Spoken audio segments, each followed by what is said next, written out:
All right, new recording. Okay. Testicles. Testicles. Test. Testicles. Wow. It's funny because Test titties. this time we did that right as I went live on YouTube. So like if someone goes in to watch this week, the very first thing they're going to hear is testicles. Just testing. Just getting testy. All right, let's pause. Rosie, beep, and then let's go. Beep. Welcome, everyone, to Week 1 recap here at Making the Call. I'm joined by Rosie and Trent, and we're going to go through kind of big headlines of the week, some overreaction Monday Week 1 edition, go through some of the teams that lost, who were favorites, and go through a panic meter, talk about some other big takeaways, and then we'll look ahead to Week 2 and some of our favorite matchups. Before we get into the podcast, let's start off with just a few quick programming reminders. So last week, we launched the very first football newsletter over at the Making the Call Substack, where we talked about college football. We talked about the biggest games of the NFL slate. Rosie had some great fantasy starts, which I went back and reviewed those, Rosie, kind of after the fact. And I think Not bad. all of them were good except for you picked it could have been anyone, but you picked a Giants player against the Cowboys Sunday night. Didn't realize it was going to rain. Should have done my research. Yeah. But the other ones were good. Trent had his player props and Alex had 2 parlays.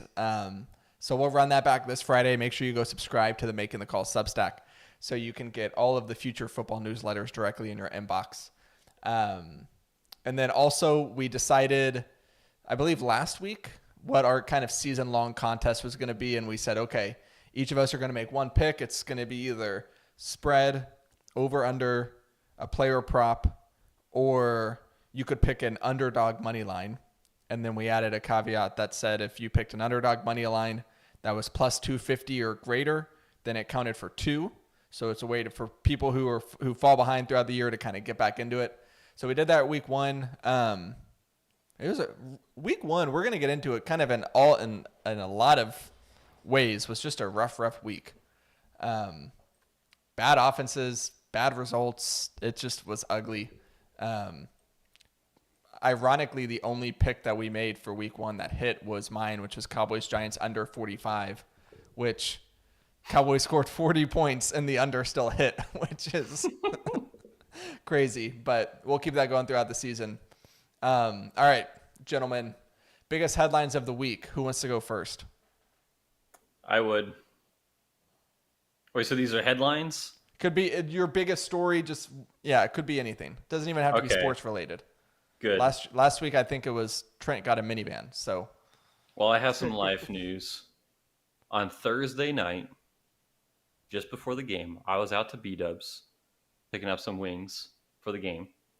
And I get a call from my wife, and my water heater malfunctioned and spilled water all over the laminate floors that we just had done. So, ruined my Thursday night. Where I thought that conversation was going, but okay. yeah, when you said water, I was like, and go on. Yep, I kind of framed it like that. But yeah, it was horrible. My car wasn't working. Kind of ruined the Lions win, but that's okay. So did you have to get a new water heater? Yep.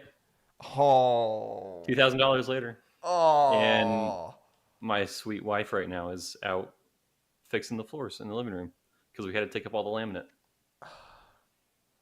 So. Shout out to Rosie's wife. Wow. MVP. Yep. And thankfully, you guys have bought so much Liquid IV that I was able to...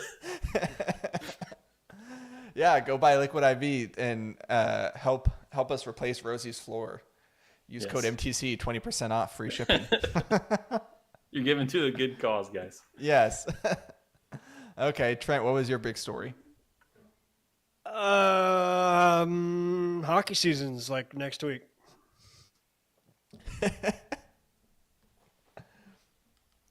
Yeah? Yep. Is this because a certain team lost to another team? No, it's just because hockey brings me joy. Okay. I thought this was like it's Ranger season now. Yeah, what was it, me last week saying, Yeah. we were only 60 days until college basketball or something? Yeah, I feel you, Trent. Okay, my big story is I also have an announcement. I am running for public office, and I'm running on there's only one thing on my platform, and it is the slogan of "Make preseason football matter again." Because we have seen this trend where That's enough and talk. less. You can stop. Yeah? Yeah, you do not have my vote. I will prosecute you and put you in jail. Why? That is what I will do because I don't want you to run. Because if you win, you're going to ruin everything. That's what we do here in America. Well, right? I want week 1 NFL football to actually be good again. Because past few years it hasn't been, and it's only gotten worse and worse because less and less of the starters are playing in week 1 or playing in the preseason. So everyone's rusty. I went and counted. This is all before the Monday Night Football game because we're recording this podcast Monday night. Unders in week 1 were 11-4. There were also 29 forced fumbles and 20 interceptions in 15 games. And it felt like every single game outside of maybe the Chargers, Dolphins, like at least one team in each game just played awful football. And it's hard. I don't know. We're going to get into it, but I look at week 1 and it's hard for me to see some clear takeaways. I almost just want to throw out most of these results and be like, all right, let's revisit this in a month, get it kind of a larger sample size. So I'd easily take a crappy week 1 over a star getting hurt in the preseason.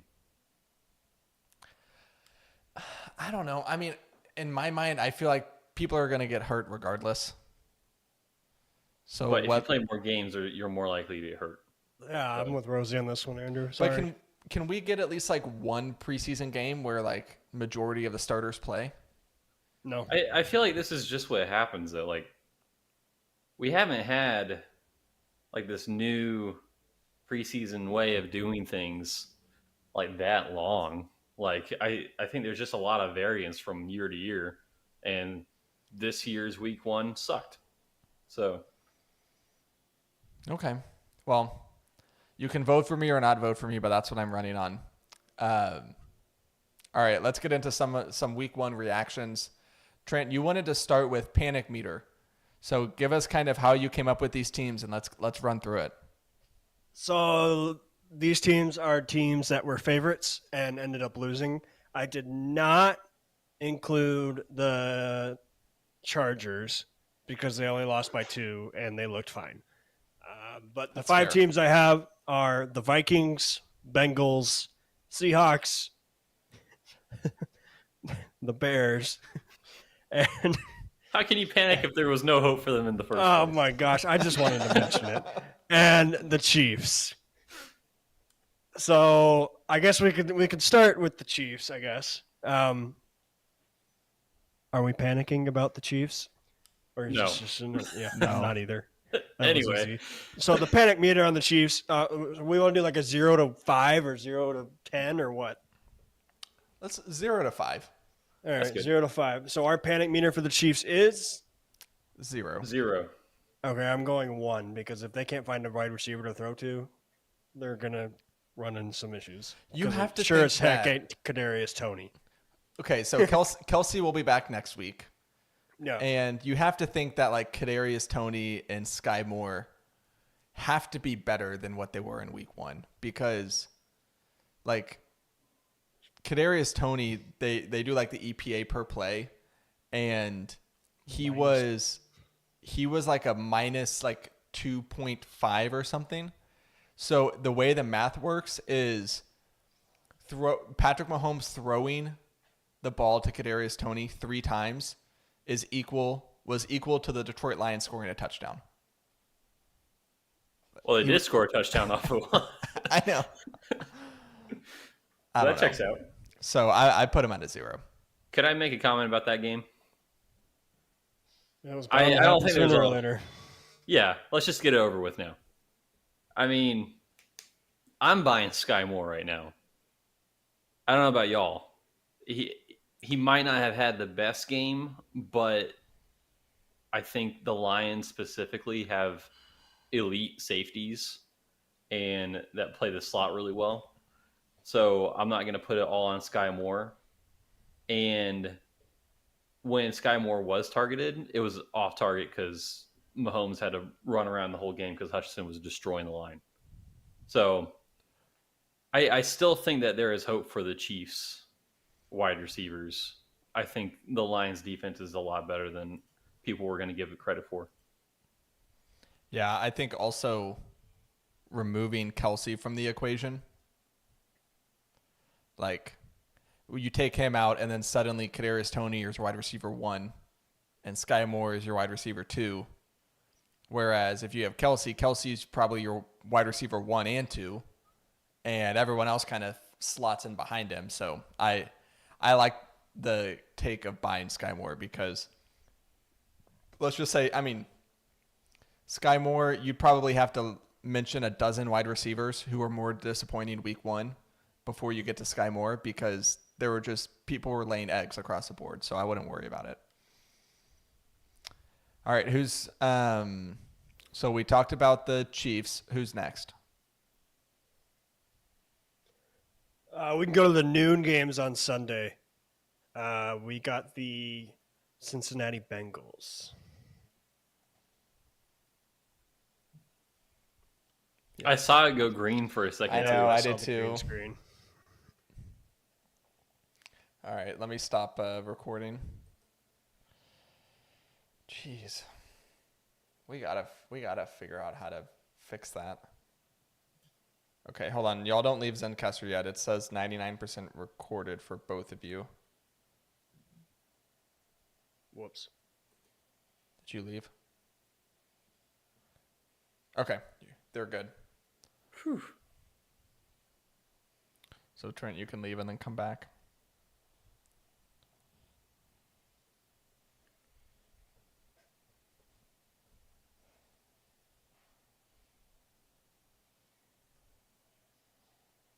Hold on, I just got an alert to optimize my PC. Optimize it. That's a good idea.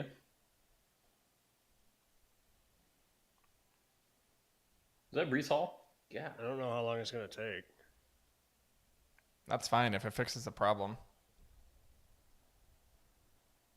Oh yeah, the game's going on. Brees Hall, 26-yard carry. Yeah, that was nice. All right, young fella.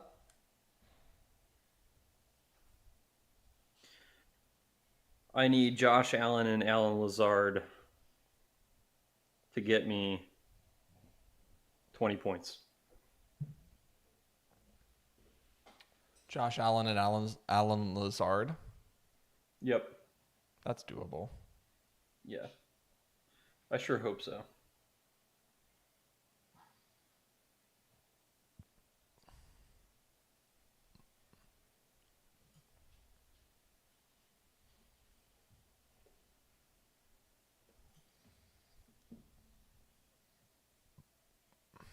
Man, it's weird seeing Rodgers in a Jets uniform Yeah, I can't wait till he's a Viking. next year. Yeah. Is he hurt? Aaron? That was a pretty weak hit, but yeah, they're looking at him. I'm behind y'all. I'm illegal streaming. He might have twisted an ankle.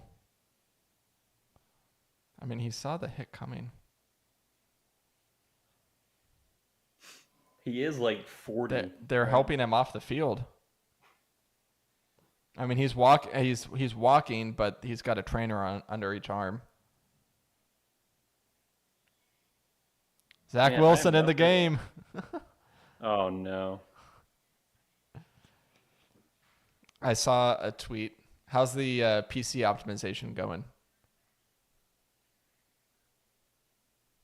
I've gotten through one of 5 things.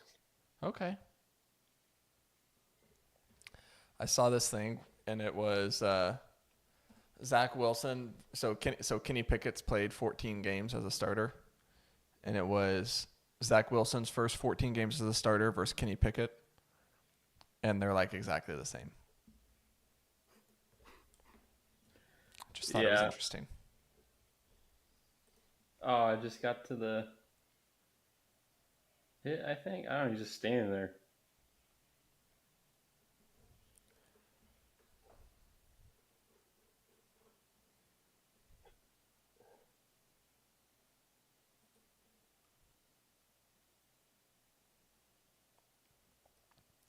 Well, that throws a wrench into this game.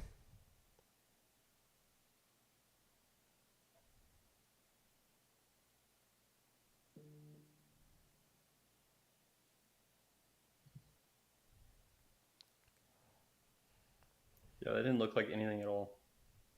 Yeah, it didn't. Even like on this, okay, that last like foot. Yeah, that's what I was thinking. I wonder if like some ankle got twisted.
Update.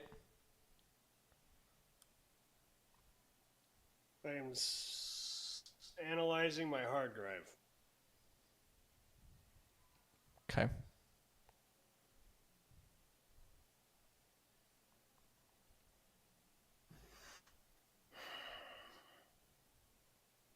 All right, we are done with the hardware. Now we are cleaning files.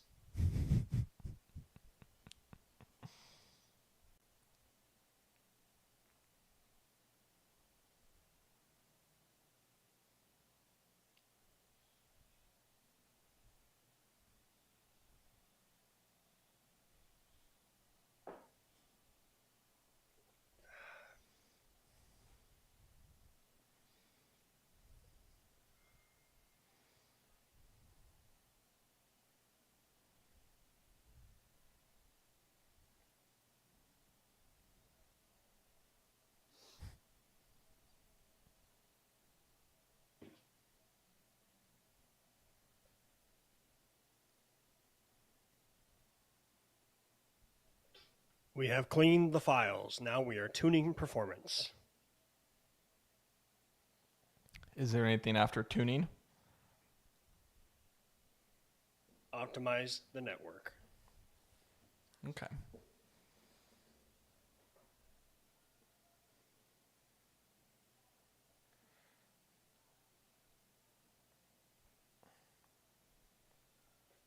So in the keeper league I'm in, Rhett drafted the Cowboys defense in like the 7th round. It was like 2 rounds before anyone else drafted a defense.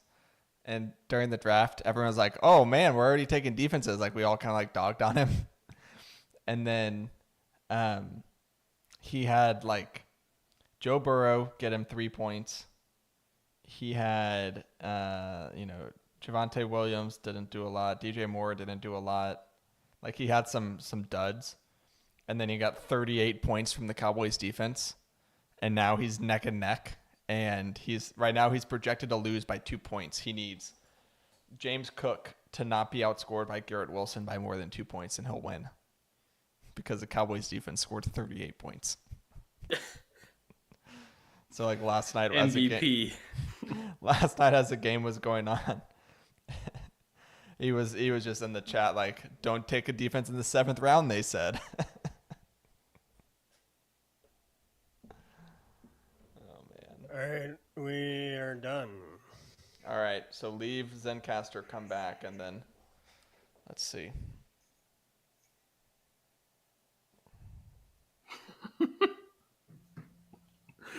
Baker with his stiff arm. I didn't see that. Against the Vikings. No, I missed that stiff arm. He said at the end of the play, he was like, "Get your weight up, little boy." You back, Trent? That's not good. Just switch to your other mic. It was good enough. Yeah, let's just switch to the other mic. Does that work? Yeah. The other one. No, I think this is the. I think this. No, this is the one.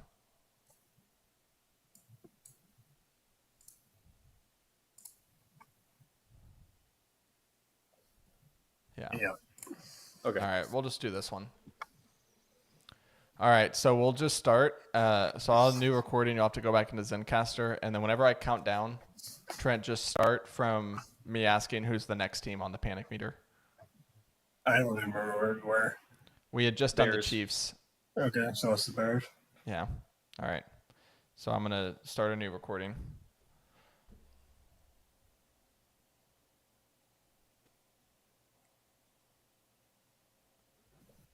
Everyone back?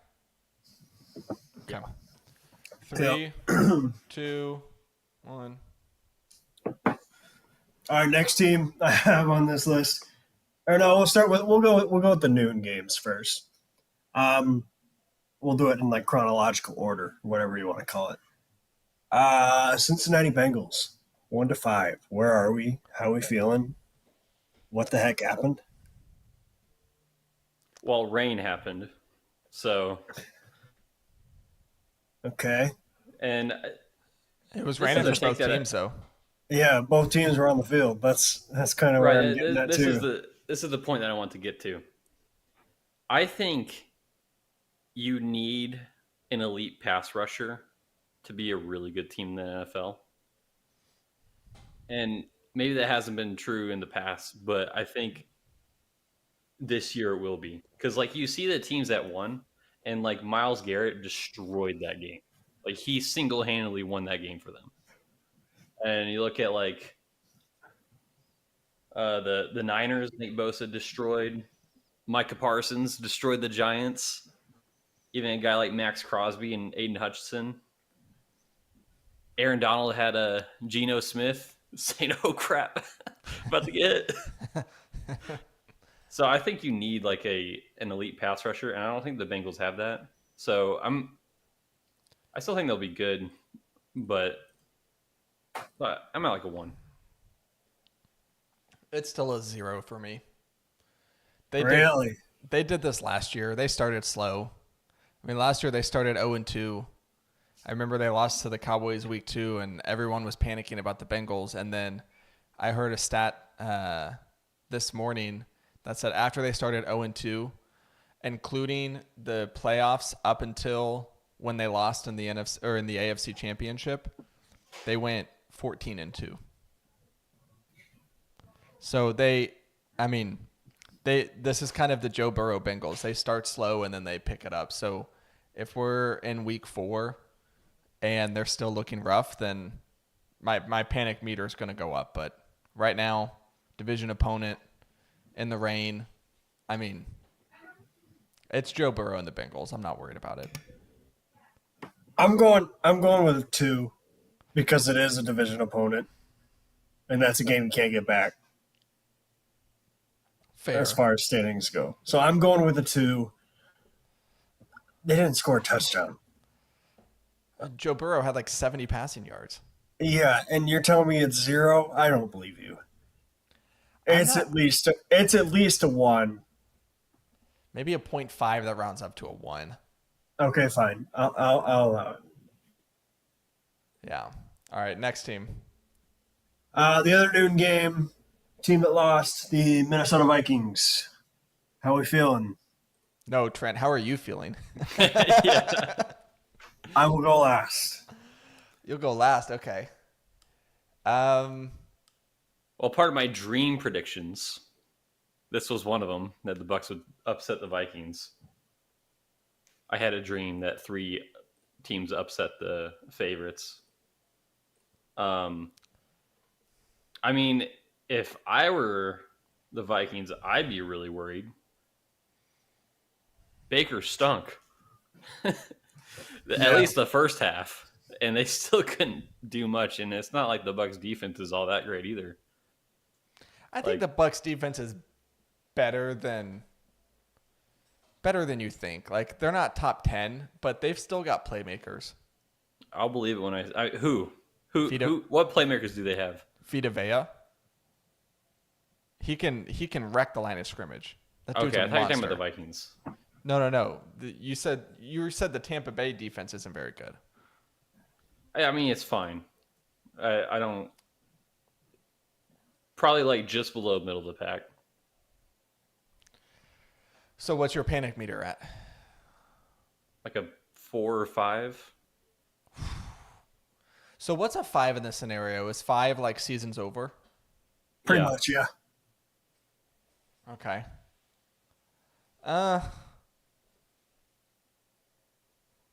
I feel like this is boring, but 1.5, 2 maybe? Okay. Like they didn't look good. They've got some things to clean up. But you also had a botched snap by the center that led to a turnover. Then you had It another was not the center's fault. the first one? Was not Okay. center's fault. Okay, Ed Ingram literally knocked the ball out of Kirk Cousins' hands. The right guard literally knocked it out of his hands. So, but it wasn't Kirk Cousins' fault. It was No, okay. only one of the turnovers was Kirk Cousins' fault. Maybe 1.5. I could see an argument for the interception, but Okay. So I'll you give have you that. you have an interception by Kirk. You have 2 fumbles. Like you're not going to have 2 fumbles every game.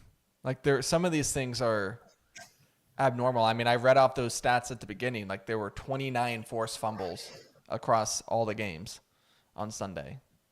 So my panic meter is at a 2 because the Bucks were supposed to be an easy win, and they just lost. So now the Vikings, for them to make up for that loss, they got to go beat the Eagles, the Chiefs, or the Chargers.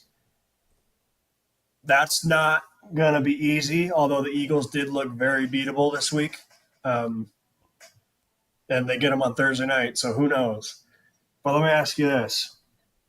How many teams in the league had more yards per play than the Vikings this week? 2 Chargers and Dolphins. I was going to also say the Cowboys because I think they only had like 10 offensive plays. 1. The Dolphins. The Dolphins. Only one team had more yards per play. How many defenses gave up more yards per play Then the Vikings. than the Vikings? Um, So the Vikings gave up this much yards per play. There was one team that gave up more, really? and that was the Cincinnati Bengals. So this defense is not Or getting better? gave Is that up what you're telling less. Gave up less. Sorry. Only one defense gave up less yards per play Okay. than the Minnesota Vikings It in was the week 1. Bengals. And it was the Bengals and the Giants. Okay, so 2 teams. They're tied for last. Giants and Cincinnati. This is not including tonight. Whatever goes on with this Jets Buffalo game doesn't count. But on Sunday, only 2 teams gave up less yards per play defensively. So to me, that tells me that the Vikings got better, but they lost. And a loss is still a loss. I said all year last year, a win is a win. Who cares? A loss is still a loss, and a loss to Tampa sucks. And football sucks. But if you can go beat, I mean, not if, you have to go beat the Eagles or the Chiefs to make up for that loss. I don't know if they can do it, um, but I'm not worried. I am concerned because Ed Ingram sucks. The worst guard in the league, according to PFF. And he thinks he played good. Oh, man. He sucks. Sorry. I'm saying sucks too much. But Vikings 0-1 so far in one-score games. I think that's where we end the Vikings discussion. Yeah. I didn't love the play calling from O'Connell, but week one's a crapshoot. All right, next team. Let's go Seattle Seahawks. We'll save the best for last. I'm gonna be honest, I didn't watch much of this game. I was too busy laughing my head off at the Bears Packers game. So I cannot give you a So Alex sent me some notes about the Seahawks game. Okay. And he basically said that immediately following the game, he was ready to tank for Caleb. But he said after sleeping on it, he's going to give him a few more weeks to figure it out. He said that, Devin Witherspoon, their rookie cornerback they drafted this year, and Jamal Adams should be back this week. Now, granted, they're going up against Detroit and Detroit's home opener, so they're going to have a tall task. But he's not ready to quit on them yet. He said Clint Hurtt, the defensive coordinator, just had an awful game plan, and the offense was awful. Only had 14 plays and 12 total yards in the whole second half, which is hard to do.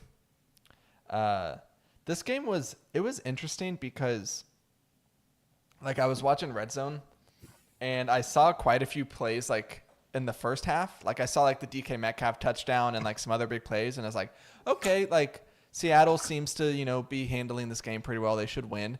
And then I just didn't see anything else on Red Zone. Like, I just missed, like, all the other highlights from it. And then I looked down at my phone, like, 45 minutes later, and the Rams were blowing them out. I'm like, whoa, wait a second. What happened? I think they had like 4 yards in the second half or something. Like something really bad. No, that's what Alex said. 12 total yards in the whole second half. 12, that's what it was. I want to take a little bit of credit. Even though I picked the Seahawks to win, I did say it wasn't going to be close either way. I did take the Rams to win. Yes, Rosie did take the Rams to win. I thought that if it was last year's Rams, it would be a blowout in Seattle's favor. If the Rams are on a revenge tour, it'd be a blowout in their favor. I wouldn't necessarily call a 17-point game a blowout per se, but it wasn't close. I think it was not a blowout, but yeah, it wasn't close is the right way to put it. I agree with you. All right, is that it for Panic Meter? Wait. We didn't say our numbers. Oh yeah, what's our numbers? Oh yeah, what's our numbers? For Seattle, I don't know. What was Alex's? I'll take Alex's number. Alex, he said he's not panicking. He's not panicking, so I'll give him like a 1. Okay, like I'll go 2. I'm monitoring the situation, but I'm not making any phone calls yet. See, I'm at like a 1-2, but like we should have waited 5 weeks to make this thing because these are all. This is fun. It is fun, but it's week 1, so teams are going to put stinkers on the board. Yeah, I'm not like reacting to a whole bunch. Yeah, you don't know what your team is going to be until week 6. But like Gino, I think he's going to take a step back from what he did last year. He kind of has to. I mean, didn't he get an MVP vote? I think so. I think he did. Yeah. So yeah, he played phenomenal last year. I don't think that was. I think that was just a fluke, and I think the rest of the team will be good. I don't know what happened with DK, JSN, and Lockett, but like, where were they? Like, this was supposed to be like the best trio of wide receivers in the league, and maybe it's just because Geno sucks. Because he might. I think Geno might suck. We'll see next week. And I think they're down their 2 offensive tackles too after that game. Yeah, they're bringing in old man Jason Peters in for a workout.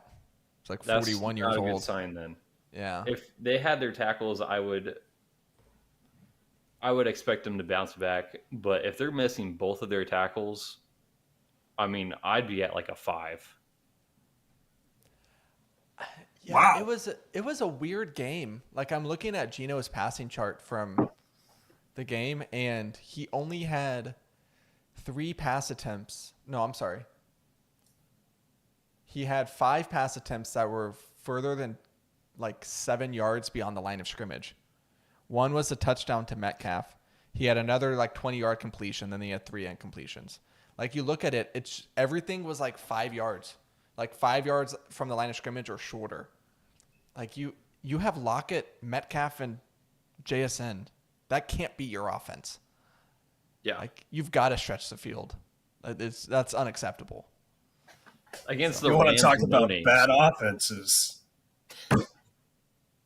There's lots of ways I could go with this. Trent, I need you Yeah, to who- like explain the game to me because I wasn't able to watch a lot because they didn't show it a lot on Red Which Zone. one? The Bears and And Packers, yeah. it was on local broadcast. I was only watching Red Zone. Oh, okay. The Bears might be the worst football team I've ever seen. That bad? It was terrible. Every time they showed the Bears sideline, every single person looked like they did not want to be there. They had no hope.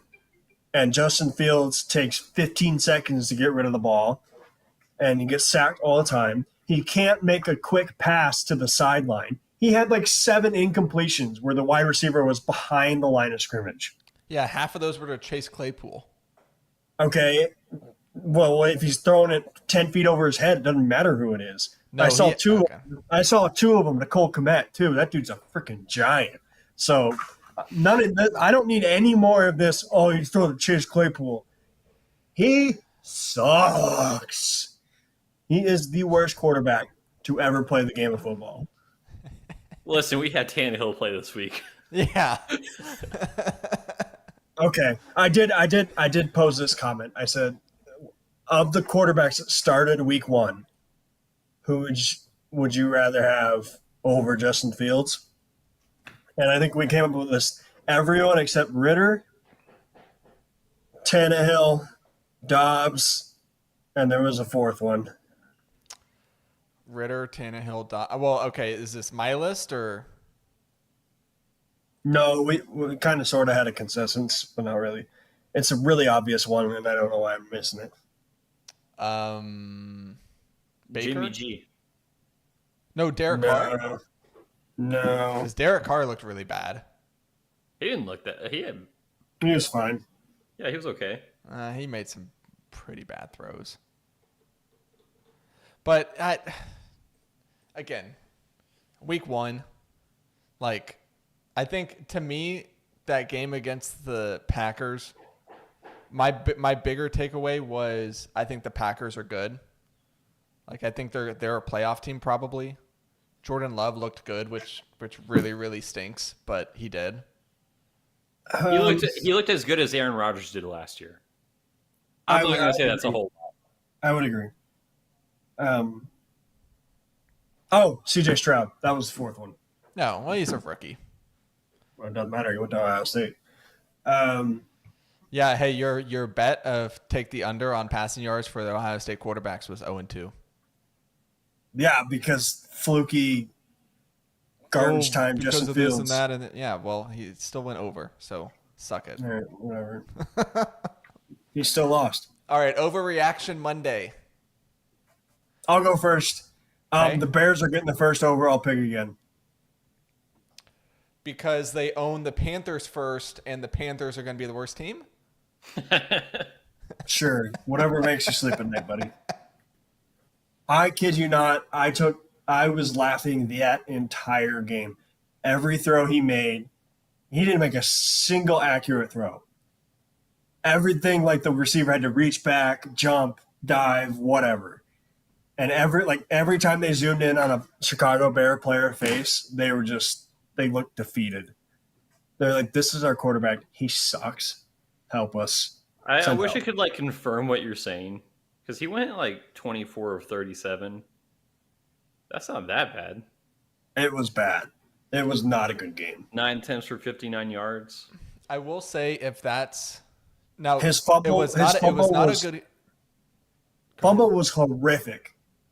His interception was worse.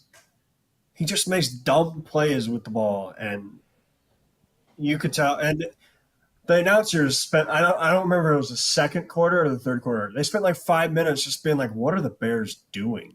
Like Well, this that offense was is one of the not things. Is like insane. the offensive game plan looked atrocious. Like Fields did Yes. not have a good game. I will grant you that. It wasn't a good field showing, but I think I saw a stat that they only had 2 designed quarterback runs that entire game. Like all the rushing yards that Fields got was him scrambling, like, pocket collapsing, he breaks out and he runs. Like you have a running That's quarterback, he leaves. you have to use like, him. Every time he ran, there was somebody open. Like they'd show the overhead, and there'd be 2 guys wide open, and Fields like, "No, I'm running," because he knows he can't throw a football. Even Justin Fields knows it. Why can't you accept it? I'm just saying, I'm not taking anything away from the Packers that game, though. Because, like, They looked good. they looked good against the number 1 overall pick. Like, the Bears were the worst team in the league. Let's not forget that. I would say the offseason. Oh. I would say it took the Packers a while, but they got there. Like the first half, it was really bad football on both sides. Mm-hmm. But Jordan Love looked really good in the second half, and they deserved to win that game. Aaron Jones, too. You got to give props to him. Dude was on fire. He got a little banged up in the third or fourth quarter, but by then the game was sort of out of reach anyways. Agreed. Quick breaking news, because we're recording this during Monday Night Football. From Ian Rappaport, Aaron Rodgers is out of the x-ray room and headed to the Jets locker room with a boot on his foot, an indication his night is over. That hurts. He's faking it. What? He's faking it with a boot? Yeah, he's trying to prolong his career. By You don't have to have an extreme take on everything, Trent. Nah, dude, he's avoiding the Cowboys next week. Come on. The 4-16 Cowboys? What are you talking about? He saw what the Cowboys did to Daniel Jones, and he said, F that. I am going to put a boot on this foot. People are going to ask me questions. I'm going to ignore them all week, and then I'm not going to play next week, and then I'm going to come back, and I'm going to be fine. All right, anyway. All right, I'm fine by me. Yeah, anyways. Fine by me. All right, so that was your overreaction. Rosie, what's yours? The Jags aren't going to win their division. Okay, that is an overreaction, but continue. Trevor Lawrence looked great. Calvin Ridley looked great. The rest of the team stunk against probably the worst team in the NFL at this point. Like a rookie quarterback in Anthony Richardson who only threw the ball to the right side of the field the whole game, and there was no adjustments because the defense stinks. Just means he's Jags all right, got way man. over- he is all right. But I don't know, like I still like Lawrence. I think he's gonna have a good season, but this team is destined for 9-8 again. And I don't think that wins the division. Who's winning this division then? Titans. As soon as they put Levis in there. So they're gonna start 0-6. I didn't know we got 2 overreactions. Okay, I mean, the Titans should have won that game, even though Tannehill played the worst game I've probably ever seen from a quarterback. That's Titans the thing. still should have won, and the ref screwed them out of that game. So, like, as soon as Levis gets in there, I think the Titans are winning the game. But when's that happening? Week I don't know, probably 5? a few weeks. Week 6? 2 or 3 weeks. I think if Levis was ready, he'd be starting week 1. Well, right now he's not even the backup. So, I mean, Exactly. they have 3 shots at a quarterback right now. One of them is going to win the division for him. Yeah, you're right, Trent. This is a 2-1. If the Jags had like any other competition in that division, I could see a path, but I mean, no, I don't buy it. The Jags were way overhyped in the offseason. Brees Hall is better than I thought he was. Yeah, I just saw that run. Yeah, that was 70 insane. yards. But they got 2 rookie quarterbacks and Tannehill in their division. And if they bench Tannehill, then it's Trevor Lawrence and the Jags versus 3 rookie quarterbacks. No, I don't buy it. But we'll see. My overreaction is also related to the Jags-Colts game, and it's that Anthony Richardson is Offensive Rookie of the Year.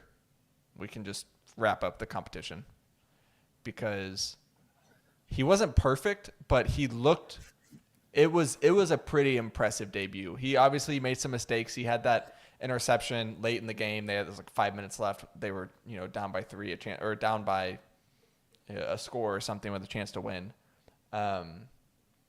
But he looked really good. He, 223 yards through the air. He had a touchdown. He also ran for 40 yards and a touchdown.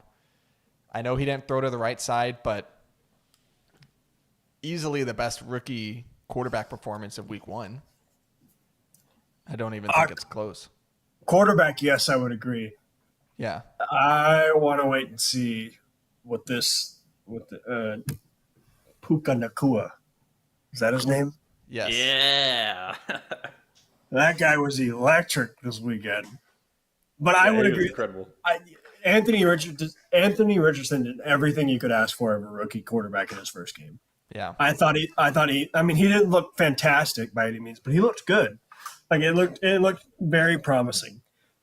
I was very hesitant on Anthony Richardson going into the season, but I think he's going to be fine. Yeah. I just hope he doesn't get figured out. And how about I think you're Michael forgetting Pittman? about Bijan too. Bijan's still my front runner. That Yeah, touchdown. Bijan looked good. You can't Oh my gosh. be like the second running back on your team and win Rookie of the Year. Like which this is a preview to one of my takeaways from week 1 that we can get into in a little bit, but No, I'm stealing it because that was mine, and then I saw you wrote it. So that's my takeaway. okay, go ahead. Oh, we're moving right into it. We can go into takeaways from week 1. Let's just go around. We can each say one until we run out, and then we'll just do it that way. Arthur Smith needs to be banned from the NFL. Okay, this was one He of won mine. the game. I He phrased won it. the game. Cool. What are y'all talking about? So They I were really phrased it in a good. different way. I said Arthur The Smith wide is the new receivers Kyle had Shanahan in a 7 bad way. targets. 7 targets to wide receivers and tight ends the entire game. That is so freaking boring, man. Holy smokes. I thought it was kind of fun. No. Well, yeah, because you're a Bijan Robinson guy. I'm there was telling a you. Also, stat- the there was a biggest Drake stat London that- guy. Yeah, Drake London I know, ran and that's like why Go ahead. you should be just as upset as I am about this, Rosie. Drake Oh, London no. and Kyle Pitts are not going to get big second contracts because they don't throw the football. They are probably the most talented wide receiver core that doesn't get thrown to. Mainly because every other wide receiver core gets thrown to. It's week 1. Like, I'm Dude. not. I don't know about They- that because it happened all last year too. Panthers had a suspect run defense. They have Bijan and Tyler Algier and a really good offensive line. They were winning. Desmond Ritter is crap. Like, I don't think you can blame Arthur Smith. Like, yeah, I'm not happy about Drake London and Kyle Pitts. I'm not happy at all. But I mean, I saw a stat about Drake London. He ran like 60 routes and got 1 target. buy low. Not for this year. Not if it's redraft. Maybe dynasty, but redraft. Especially I'm dynasty. avoiding all Falcons outside of Algier and Bijan. Here's the thing. I don't think they're that good of a team. So if they're playing up to their competition, they're going to have to pass the ball more. It's just a fact. Like, Arthur Smith is not going to want to pass the ball, but half the teams in the NFL are better than his. So he's going to have to. Drake London's going to have these games. I think he's still a super talented receiver. And this is just week one. Give me like 2 weeks before I just drop kick Drake London to the bench. You are a psychopath if you're starting Drake London or Kyle Pitts on your team next week. Who are they playing? It doesn't matter. They could be playing Bishop Sycamore for all I care. I'm just not ready to panic on that. Man, It's week one. It's week one. They won. won. But this is the same crap we saw from them last year. You Yes, can say but Drake this is London week was still one a if you're talking top about the Bengals 30 and Jamar receiver. Chase, but like, I don't know, man. But see, now Arthur Smith has 2 running backs to use, not just one. Last year it was just Algier. Now he's got Algier and Bijan. Well, so Bijan had like 6 targets in his first game, and that Yes. led the team. They're still going to throw the ball. It's just the game plan so that Bijan had the best chance to do it. I think Drake London is a super great talent, and some game plans will have him as a lead wide receiver, like the lead playmaker. 9 of Desmond Ritter's 15 completions were behind the line of scrimmage. Behind the line of scrimmage. He Now only do had Justin Fields. Okay. Well, here, let me finish this Ritter point, and then I'll look up Justin Fields. Desmond Ridder only had one pass attempt and completion, because it was both, beyond like 11 yards beyond the line of scrimmage, and it was that 130-yard bomb to Kyle Pitts. Okay, so now you want Justin Fields? I was actually looking at Not Fields. really. Fields didn't look that bad. He had a handful of the majority of his passes were beyond the line of scrimmage.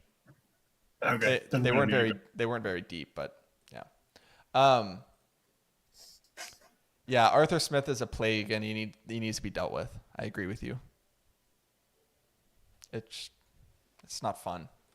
All right. Well, that was one big takeaway. But it was kind of 2 because we both had it. Okay. Rosie, which one of yours? Matthew Stafford was the most fun quarterback to watch over the weekend. He looked great. He was so good. Throwing to a rookie that no one had ever heard about before this game, and a guy who weighs like 50 pounds less than I do in 2-2. I mean, he is so much fun. During like an off-season fantasy segment, you were trying to tell us that you liked Puka Nacua for the Rams. I did, yes. Yeah. And I think that was one of the episodes where I was like, Rosie, I feel like you're just making up names to see if we're paying attention. Yeah, I know. I think that's how it started too.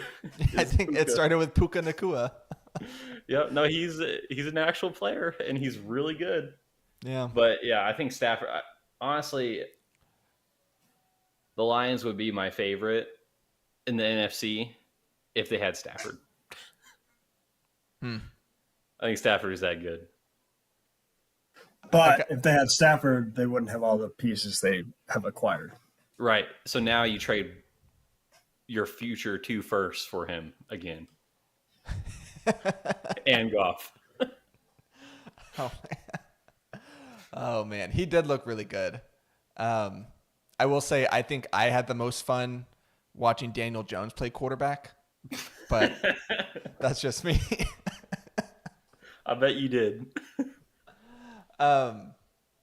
Yeah, I don't really have like a clever way to say this takeaway.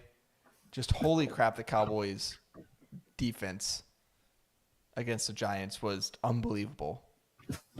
Like it was, I think the offense had one drive within the first like half of the first quarter, because it was the Giants got the ball first, and then they blocked the field goal attempt, and then there was a pick 6, and it was just, man, I know that people on this podcast have differing levels of opinion about Dak Prescott, but with a defense this good, Dak Prescott doesn't need to be special. That's true. Just needs to be good enough. Because if you've got the Micah pass Parsons, rush is insane. Did you see the play with Parsons? It was his only sack of the night where they double teamed him. So he had 2 linemen on him, and he just bounced off of them like he was like a rubber band, goes around the pass rush, and still gets to Daniel Jones in time and gets a sack. Like he's unbelievable. I will say Andrew Thomas was out for most of that game. He's their best offensive lineman. It was in the rain. It wouldn't. I mean, he was lining up against Evan Neal, who's also one of the I best know. offensive linemen. I'm just saying it might not have been as dominant as it looked. And 6 sacks instead of 7. Well, in the rain, when you're down, I mean, the Giants' game plan has never been to throw the ball like 50 times or whatever. That was never going to work. That was not their plan. The rushing was actually working against the Cowboys to start off with, and then it just got completely out of hand. So, yeah, but I mean, even when they would get something going, like they had Saquon on a little boot pass, he was wide open. Trayvon Digg comes up. As soon as Saquon hits it, Trayvon Digg just rocks him, knocks the ball out for an interception. And then they had Isaiah Hodgins, like broken coverage over the middle. He goes for like 30 yards. Diggs comes up behind him, punches the ball out, and it's a fumble recovery. So like they were overwhelming the Giants in every aspect during for that sure. game. I just don't think you're going to see that every week. No. I mean, there's yet. a lot of things from week 1 that won't be repeated. But Trent, give us another takeaway. Or is that it? I got one then, because I'm Okay. excited. Trent, you good? Brandon Ayuk, finally, man. I've waited 84 years for this. He's finally the player that I thought he was. I mean, holy crap. Like, he made a Steelers, I think it was Patrick Peterson. He made that guy sit on the ground for that touchdown that he had, the 1st one. Yep. Dude's route running ability is just insane. His contested catch is incredible. He's very quickly becoming one of the best receivers in the league. He looked really good. And I'll say that one of the things that I really like about the Brock Purdy 49ers is all their star players are fantasy relevant. Like, it used to be such a gamble any given week, whether you had Kittle or you had, Debo or Ayuk or whoever. Like, all of a sudden the fullback's going to get 2 touchdowns. And you're like, oh, come on, man. But now, like, all of them are relevant. And that they're even feeding McCaffrey, too. So, yeah, Ayuk, he looked really good. That was a good moment for you, I'm sure. Finally. I mean, it's been 2 years. Like Kyle Shanahan, I would say he's a pretty good coach, but his development of talent, I would say, is lacking. Like, me and others saw how good Ayuk was, and he wasn't playing purely because he wasn't like super in it in blocking, I guess. Yeah. I don't know what the deal was, but now that's finally over. Okay. I just have one more takeaway, and it's the Dolphins, man. Like, I think there was all these questions about, Tua with the concussions, and rightfully so, but you read all the stuff how, like, in the offseason he was doing, like, jiu-jitsu to basically learn how to fall, like, learn how to minimize the impact of taking a hit. And obviously it's week 1, but he had 446 passing yards. Tyreek had over 200 receiving yards. Like, if the Dolphins have we'll say their big 3, Tua, Tyreek, and Waddle, like, they're easily a top 3 offense. And I don't even think that's a hot take. Like, they're so electric. And you said Stafford was the most fun quarterback to watch. Honestly, I think Tua deserves to be mentioned as well. He's lefty. That's why he's so much fun to watch. No, Tyreek is really fun to watch. Tua 446 passing yards. He deserves some of that credit. Tyreek was streaking open the whole game. Like, they forgot that he's probably the best player on the field. But I mean, But I mean, even Waddle had 143 passing yards.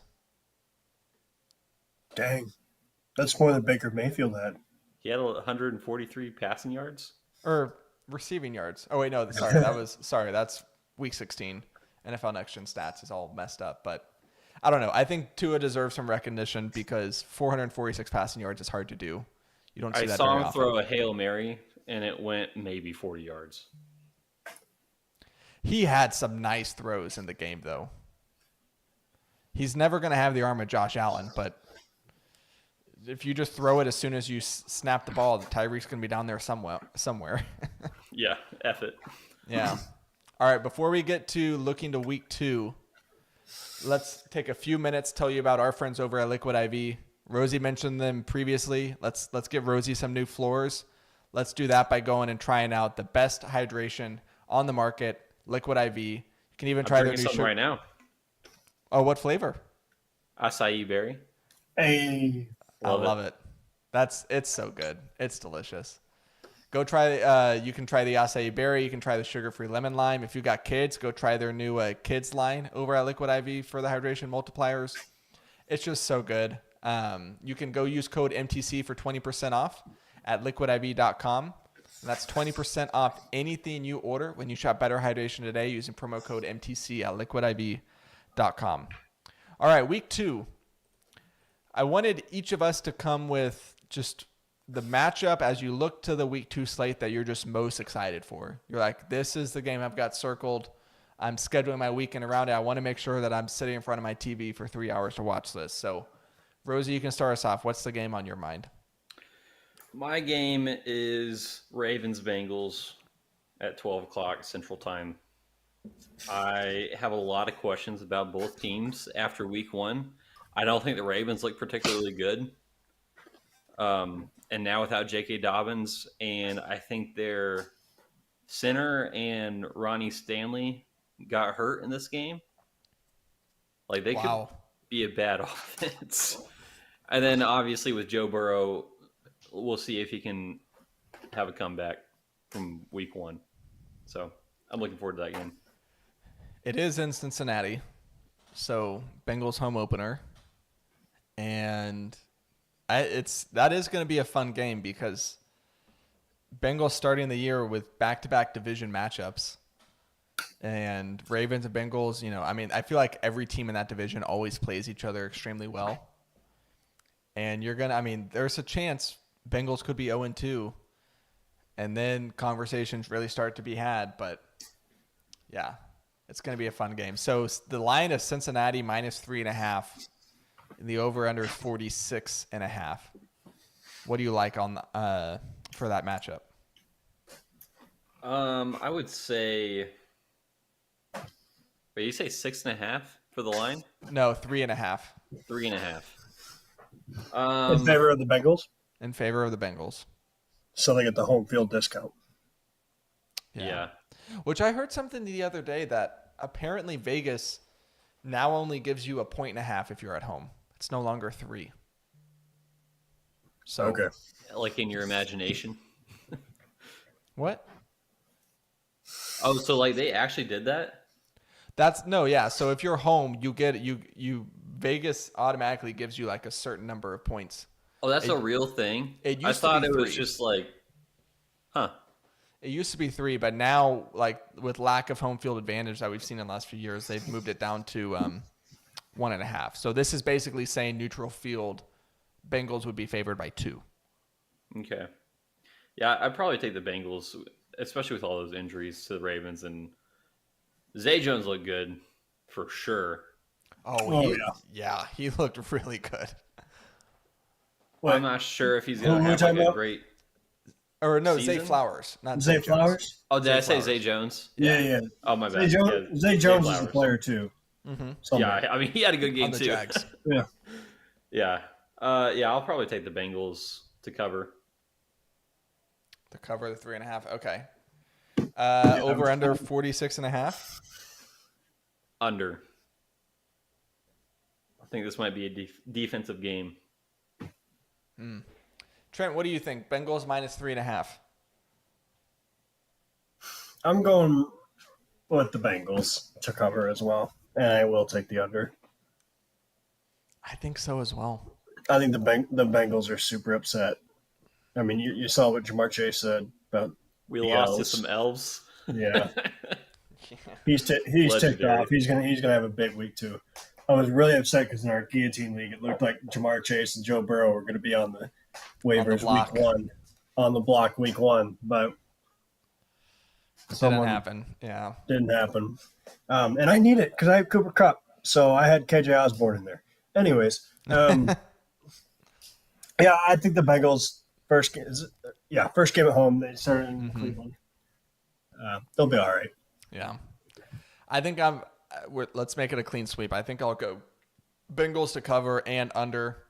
Honestly, with how ugly week 1 was, I think you bet unders until it flips. Like until we have a week where the overs come out ahead when it's all said and done, I just bet the unders because we just saw some ugly football in week 1. All right, Trent, what's your game? The obvious one, but I'm not going to pick it, but I'm going to say it, is the Vikings-Eagles, just because I need to see something. I need it. Mentally, physically, I need it. And y'all need some redemption from Vikings-Eagles last year. And the year before that, and the year before that. Which was also week 2, Thursday night in Philly. Really? Yeah, the Vikings haven't played Philly close in a long time. They've been blown out like 3 straight times. So I need it. I need it, man. No one blows out the Vikings 4 straight times, though. Yes. So far. Known. The game I'm going to pick is the Indianapolis Colts and Houston Texans. Ooh. Because the Houston Texans said no to Anthony Richardson. But I think Anthony Richardson's a better quarterback, and I think he's going to come into that game with a chip on his shoulder, and it's at noon, and I will probably be watching it because why not? Well, I guess you could say because the Ravens-Bengals play at noon too. But I'm more interested in watching 2 rookie quarterbacks duke it out than the Cincinnati Bengals blowing out the Ravens. A lot of turnovers, though. I see. It'll be fun. Hey, it'll be fun. Lots of parity. Okay. Unpredictable. And that's what I like. Okay, so that the line is so it's in Houston. Colts are on the road, but Colts are favored by 1. So just pick a winner. Colts, easy. Okay, over under 40. Over. Okay, Rosie? I'm going to take the Texans. Over under 40. 40 is so low. It is. But you do have a point, though. Like, there's been some sloppy football. So I'll go over. Both these teams. Wait, what was the Jags? I think it was Okay, like so 41, Jags Colts 22 was or something. 52 because it was 31-21. All right. Texans would have been under 40 because they lost 25-9. I'll take Colts to win, but I'll take the under. I don't know how. I don't see either of these teams scoring 3 touchdowns, which would need to happen for it to go over, so I'll take under. The game that I was going to pick was going to be Jets at Cowboys, but now Aaron Rodgers is in a boot, so I don't think I'm going to take Jets at Cowboys anymore because if it's Zach Wilson, like right now there's not a line because obviously Rodgers is hurt. But I think if Rodgers was playing, it's in Dallas, so it's probably Cowboys by 1.5? Cowboys by 2, maybe. And with Zach Wilson, what's it going to be now? Cowboys by 5.5? 10. So 16. I'm not picking that one. I will instead. Man, there's some good options. Packers at Falcons looks interesting. You want a high-scoring game? Which one? Why? Who are the Chargers playing? Chiefs at Jags? Because I think that's what I'm going to go with. Seahawks. Didn't that have the highest scoring game of all of last year? I think so. That one is interesting, but It's hard to tell because I think the Lions were in the top 5 highest scoring games last year. yeah, that's true. You know what? I'll go with 49ers at the Rams I like it. because the 49ers are on the road, but they're favored by 8 in this Oh. matchup. And 8? 8 on the road. And it's a division matchup. And I know, the Rams looked good in week 1. I know the 49ers defense is unbelievable. But I don't think that spread should be 8 points. I don't know if last week wasn't more about the Steelers and specifically Kenny Pickett than it was about the 49ers. See, I think it was both. But it wasn't just the 49ers. I agree with you. I mean, I didn't think Brock Purdy looked all that good either. I mean, he didn't make any mistakes, which is what you have to do to be successful. He didn't in that get offense. busted for any mistakes. He fumbled it twice. And Okay. there was a one where he grabbed it under his butt and he recovered it like that. I saw that, yeah. So, I mean, yeah, I think this is going to be a real test for how good the 49ers actually are. And likewise for the Rams. Yeah. So I'll go with this as my matchup. It's a 3:00 game on Fox. I mentioned San Francisco's favored by 8 on the road. I'll take the Rams to cover that because that's just a lot of points. Like that. Maybe I'm crazy. Maybe they're going to win 34-10, but give me the Rams to cover, and over-under is 44.5, and I'll go under. Those are my picks. I'm taking Rams to win. Rams to win. Better quarterback. He's on fire. The Rams or the 49ers just have better, literally every other position. I'm taking Aaron Donald over Nick Bosa. Okay, over outside of defensive tackle, sure. The Niners are going to win this game 13-9. So Making the call? Man. Give me Niners and the under. Well, Rosie, you could take the Rams to win as an underdog money line and account for 2 in our season-long contest because they're plus 275 money line. I want to go with some easier picks. Yeah, he doesn't need to go for 2. We all did terrible. True. Well, So, 4 of I'm us. done with props, though. You didn't Bro, like me taking Jahmyr Gibbs over 30.5 receiving yards? Well, what was sad was in Sleeper, I had actually taken Jahmyr Gibbs over 30 receiving yards. Wait, Yeah, what did I that's the take line. in this one? 30.5. Okay, I took the rushing yard one in Oh, Sleeper. okay. And I won that one, and I just forgot that I had done that. So, Yeah. Okay. All right. That's going to do it for this week's episode of Making the Call. Week 1 in the books.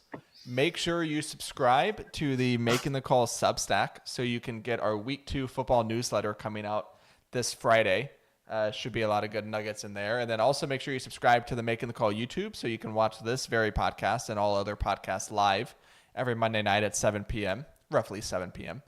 And then subscribe to us on Spotify or Apple or wherever you get your podcasts. Trent, do you have a dad joke for us? I can get one real quick. Okay. Let's see. What is the leading cause of dry skin? Leading cause of dry skin. I don't know. Towels.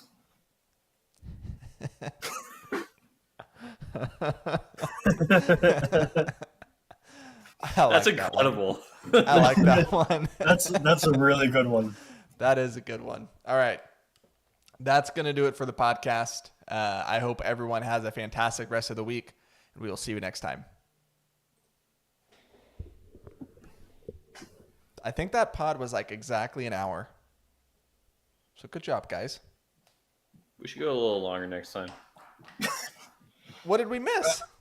Well, I mean, Like 12 week 2 games? yeah. Well, we don't need to go through all the week 2 games, do we? I mean, we can if y'all want to. If you really want to talk about Giants, Cardinals, and Commanders, Broncos, and Bears, Buccaneers. Yeah, we didn't talk about how good Russ looked. Bears Buccaneers is going to be a great game. I don't know what you're talking about. We didn't even talk about how the Raiders are leading the division right now. Yeah, exactly. There's a Sole reason possession. why. Because it's going to last 1 week. So, All right. well, thank you all for being on. I appreciate it. I'll get this edited and we'll just keep this train moving.